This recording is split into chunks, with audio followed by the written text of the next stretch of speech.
Comenzamos con un grave problema de salud pública, el suicidio. Un drama considerado hasta hace poco tabú, que sin embargo es la principal causa de muerte no natural en España. Hoy es el Día Internacional del Superviviente del Suicidio, dedicado a los familiares de quienes deciden quitarse la vida. Personas que sufren un duelo traumático y con escaso apoyo social porque les invade, además del dolor, el sentimiento de culpa. El suicidio se puede evitar, pero es necesario hablar y escuchar sin juicios ni reproches a la persona que no soporta vivir. Los psicólogos aseguran que en el 80% de los casos hay señales de alerta. En España cada día 11 personas se quitan la vida y otras 200 lo intentan.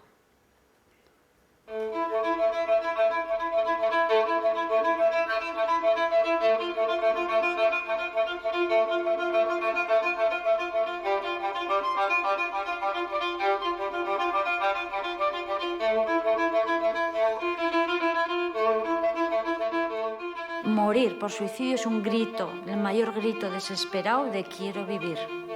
Quiero vivir y no puedo. Quiero, lo he intentado todo y no puedo. Qué bueno fue arrepentirme y no entiendo todavía el por qué lo hice. Siempre me han preguntado por qué pensaba en el suicidio, si no pensaba en mis hijas. Siempre lo he dicho igual, la cabeza te hace un clic y no piensas en nada en ese momento. Verbalizarlo abiertamente con mi familia no lo hice, también porque pensaba que eso era tan horrible, o sea, tenía una sensación interna de que era algo tan oscuro y que lo que me pasaba era tan grave que eso no lo podía contar a nadie. Me daba vergüenza a mí misma reconocer que yo quería desaparecer. El suicidio se ha convertido en una epidemia de la sanidad pública. Faltan herramientas, faltan profesionales, faltan ayudar a este paciente y ver que de esto se sale, pero tenemos que trabajar en ello.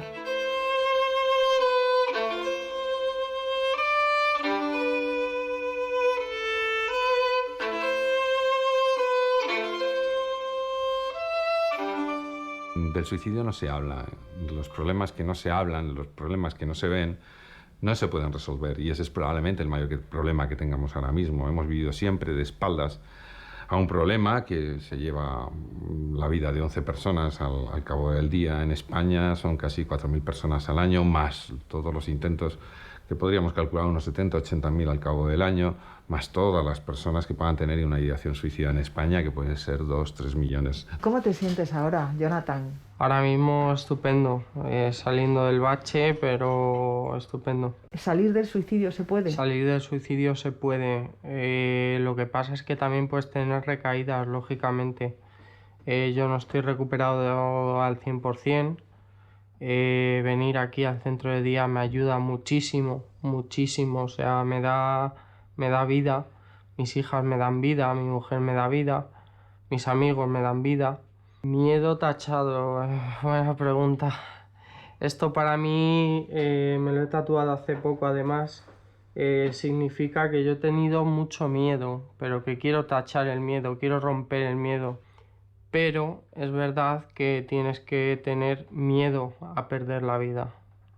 Y yo todavía estoy en ese paso de tener miedo a perder la vida. ¿Cómo está tu ideación y tu pensamiento sobre el suicidio? No tengo ideación suicida de momento, no ha aparecido. No ha aparecido, se ha ido. Se ha ido.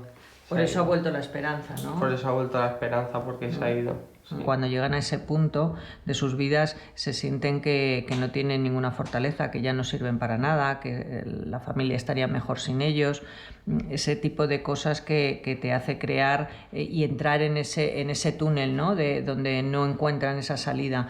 Nosotros intentamos traerles a esa parte de la vida, vienen desde la parte de la muerte, ¿no? Y nosotros en la terapia queremos que vuelvan a encontrar ese sentido a su vida, que vuelvan a encontrar esos valores que a lo mejor también los han perdido por el camino. La conducta suicida no es ni origen, ni causa, ni consecuencia de un trastorno mental. El trastorno mental es un factor de riesgo suicida, al igual que lo son otros muchos factores de riesgo. Bueno, María, has estado ahora con la psiquiatra, ¿verdad?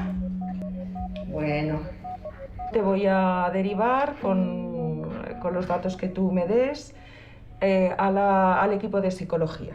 El equipo de psicología se va a encargar de hacer una terapia que llamamos terapia en crisis. Es una primera atención muy intensiva y donde intentamos enganchar al paciente. Luego, por supuesto, colaborando con el resto del equipo. En este caso, como gestora de caso del programa de suicidio, yo me encargo de que sí que vayan a psicología, si no vienen yo les aviso, y la coordinación con la psiquiatra, los casos más graves estamos trabajando a la par. Sara, quería hablarte sobre un paciente que... La unidad lleva 12 años funcionando. Los pacientes son valorados en menos de una semana desde que han tenido el intento de suicidio. Se estudia el riesgo de reincidencia y la causa del problema. El paciente que tiene una tentativa autolítica tiene una visión en túnel, como que él no puede ver más. Es decir, esto es mi problema, no quiero ser un estorbo, mi sufrimiento es tan grande que no salgo de ello. Entonces, ¿cuál es la actividad del profesional?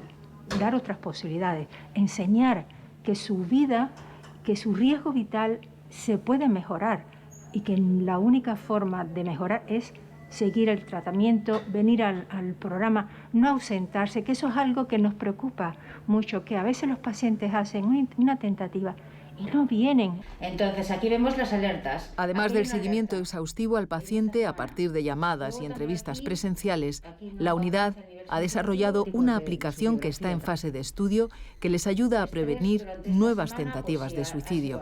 A través de los mensajes del paciente se chequean, se comparan con un diccionario y salen unas palabras clave y nos aparecen alertas que nos hablan de la ideación suicida, de los sentimientos de angustia, de miedo, y eso nos va a permitir ayudar al paciente en la intervención de cara a adecuar determinadas acciones o de insistir en determinadas cosas porque sigue teniendo ideación. Necesitamos un plan nacional de prevención de suicidio. Eso es lo primero. Un plan nacional que sirva de marco de referencia para planes comunitarios. Ya existen planes en las comunidades autónomas, en algunas, no en todas, pero necesitamos algo más. Aquí en España estamos en un ratio de 6 psicólogos por 100.000 habitantes y lo que desde el Colegio de Psicólogos se está pidiendo es que haya 20 psicólogos. El Sistema Nacional de Salud a día de hoy no dispone de una red de atención psicológica suficientemente potente como para poder atender todos los problemas psicológicos con un abordaje mínimamente psicoterapéutico.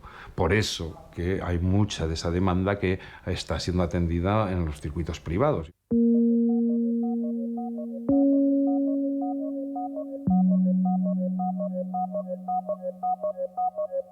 Soy un ejemplo más de cómo el tabú en torno al suicidio en nuestra sociedad nos ha llevado a silenciar y a callar durante tanto tiempo, porque cuando a mí me pasó y cuando intenté suicidarme, sentí que en mi entorno más cercano, tanto profesional como familiar, como social, ¿no? Lo que yo viví es que había que silenciarlo porque era tan horrible que aquello no se podía hablar nunca más. No tuvimos herramientas, no supimos hacerlo de otra manera. La Niña Amarilla somos todas las mujeres y hombres que un día quisimos desaparecer. Yo me sentía muy aislada, ¿no? No hablaba prácticamente con nadie de mi familia, no me comunicaba. Yo no recuerdo comunicarme o muy poco para lo básico, y luego en el colegio también recuerdo mandar notitas donde yo sí que verbalizaba que quería desaparecer. Eso lo recuerdo porque las tengo.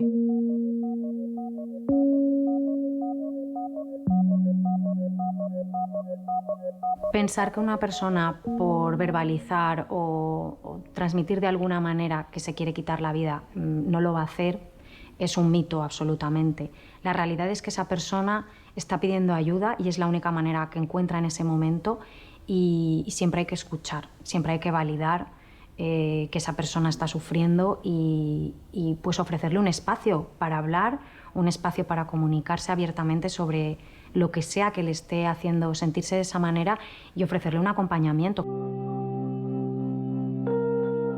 Por cada suicidio, muchas familias se rompen. A los supervivientes les queda el dolor que sienten y la culpa. El hijo de Elena tenía 20 años cuando se quitó la vida. Entonces no se hablaba de suicidio. Por eso fundó junto a otra superviviente la asociación Besar Cada Abrazo, un lugar para compartir y superar el trauma.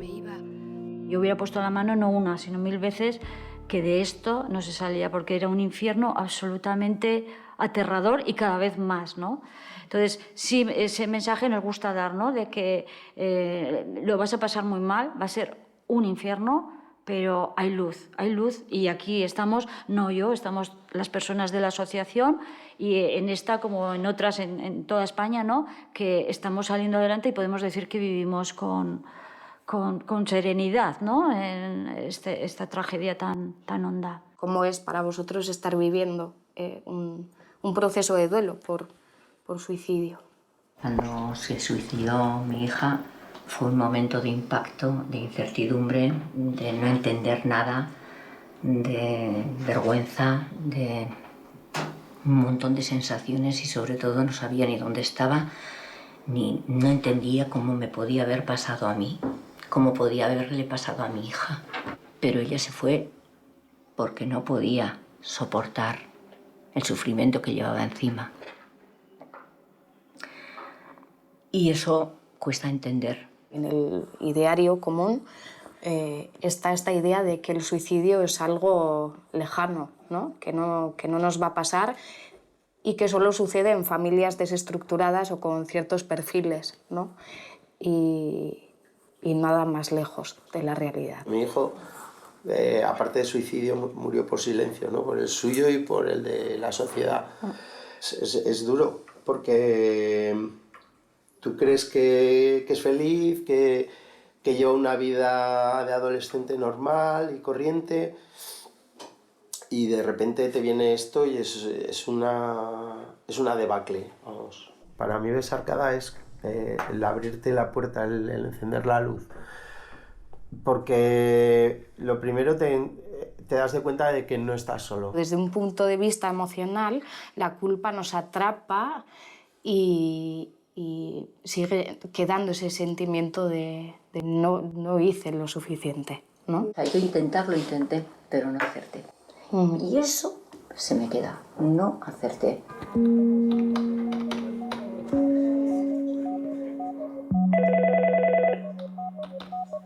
En los últimos años algo se ha avanzado.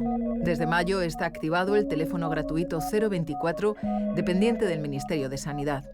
El pionero en este tipo de ayuda ha sido el Teléfono de la Esperanza. Teléfono de la Esperanza, buenos días.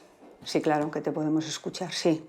Al otro lado de esta línea, 1.800 voluntarios en 29 centros atienden a personas con ideas suicidas, dan consuelo y activan emergencias. Un dato personal. Estamos en un lugar seguro, esto es confidencial, estamos tú y yo. Nuestro objetivo fundamental es la conexión con la persona, la escucha, ofrecer un espacio de seguridad y de confianza para que quien está al otro lado en la situación en la que esté pueda conectarse con nosotros. Entonces, desde ahí acogemos, damos esa confianza y esa seguridad, escuchamos sin juicio, escuchamos sin reproche, no importa lo que está pasando, no nos importa eso, lo que nos importa es el sufrimiento que tiene esa persona y lo que está viviendo. En todas las llamadas, prácticamente todas las llamadas en las que hay una crisis de pérdida de sentido, detrás hay un sentimiento profundo de soledad emocional.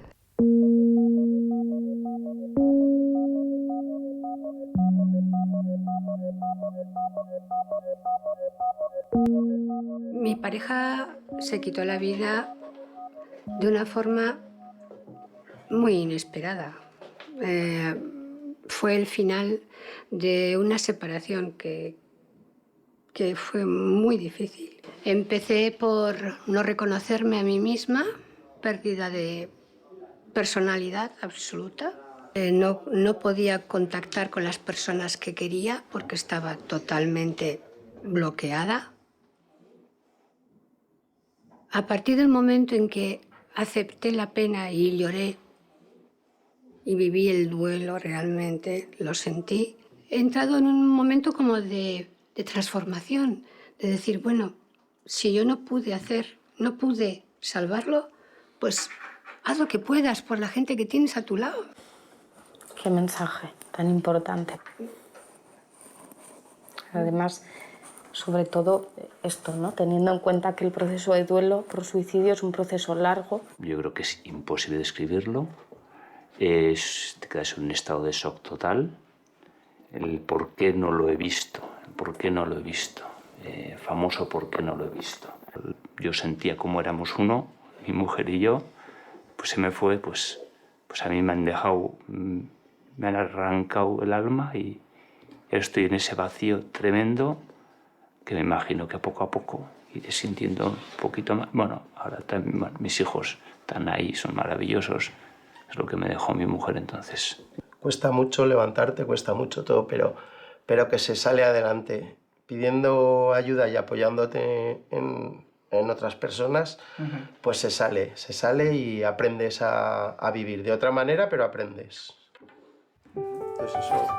Como dicen los expertos, el suicidio es un fracaso social. No es culpa de nadie, pero es responsabilidad de todos.